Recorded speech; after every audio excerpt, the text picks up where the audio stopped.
Assalamualaikum warahmatullahi wabarakatuh.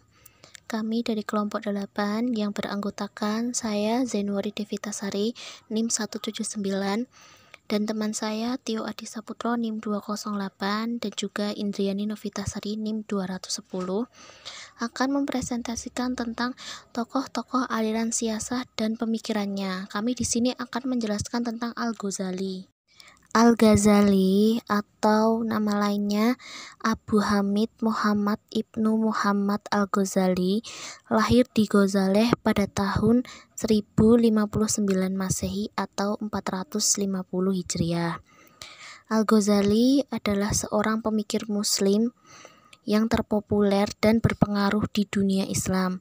Pemikiran keislamannya meliputi bidang tafsir, hadis, fikih, usul fikih, filsafat dan tasawuf, teologi, pendidikan hingga politik. Berikut adalah beberapa karya-karya dari Al-Ghazali. Di bidang filsafat ada Maqasid al-Falasifat, kedua Tahaful al-Falasifat, ketiga Al-Ma'riful Aqliyah. Kemudian di bidang agama Ihya Ulumuddin Al-Munqidh min al-Dalal, ketiga Minhajul Abidin. Kemudian di bidang akhlak tasawuf Mizun ul Amal, Kimia Usda'adah, dan Kitabul Arba'in.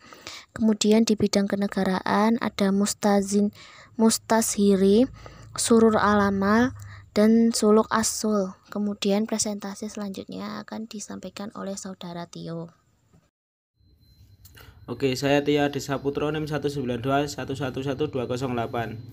Sini saya akan melanjutkan presentasi atau penjelasan dari Mbak Zainwari.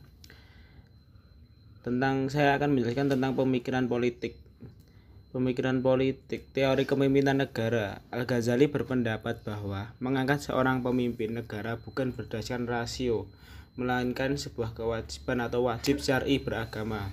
Karena Al-Ghazali agama dan ulama sebagai anak kembar, di mana agama adalah pondasi dan sultan adalah penjaga. Semua hal tanpa pondasi akan runtuh. Agama adalah fundamen, sementara penguasa adalah pelindung. Maka Al-Ghazali tidak memisahkan antara agama dan negara karena agama bukan hanya mengatur kehidupan individual, melainkan juga kehidupan kolektif. Selanjutnya ada syarat-syarat menjadi kepala negara menurut Al-Ghazali. Yang pertama dewasa atau sudah balik. Kedua, otak yang sehat. 3, merdeka bukan budak. 4, laki-laki. 5, keturunan Quraisy. 6, sehat jasmani. 7, kekuasaan yang nyata. 8, hidayah. 9, ilmu pengetahuan.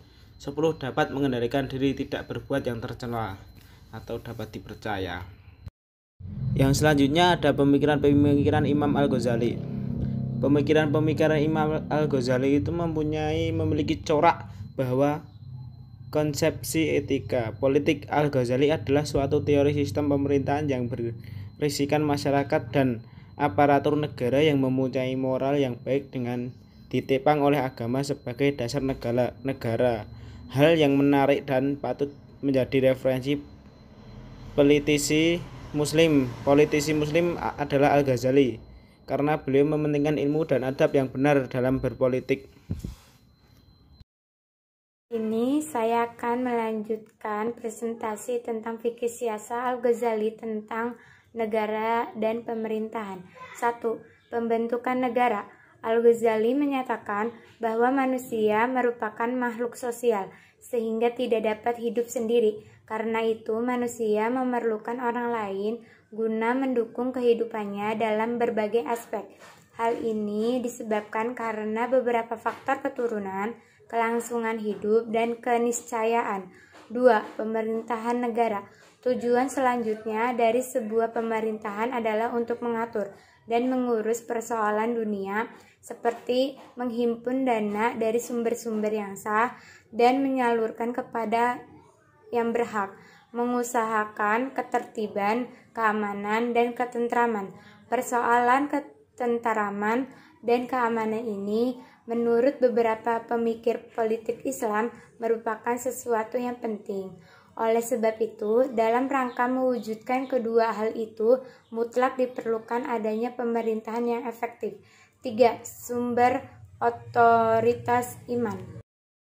Poin penting yang bisa disimpulkan dari pemikiran politik Al-Ghazali adalah seorang pemimpin negara dan pejabatnya mesti membina hubungan baik dengan ulama, karena dari mereka akan diperoleh kebaikan-kebaikan.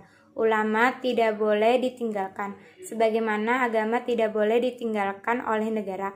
Ulama juga harus memberikan kontribusinya dengan nasihat dan peringatan, terutama nasihat-nasihat akidah dan moral. Sekian presentasi dari kelompok kami, kurang lebihnya mohon maaf. Wassalamualaikum warahmatullahi wabarakatuh.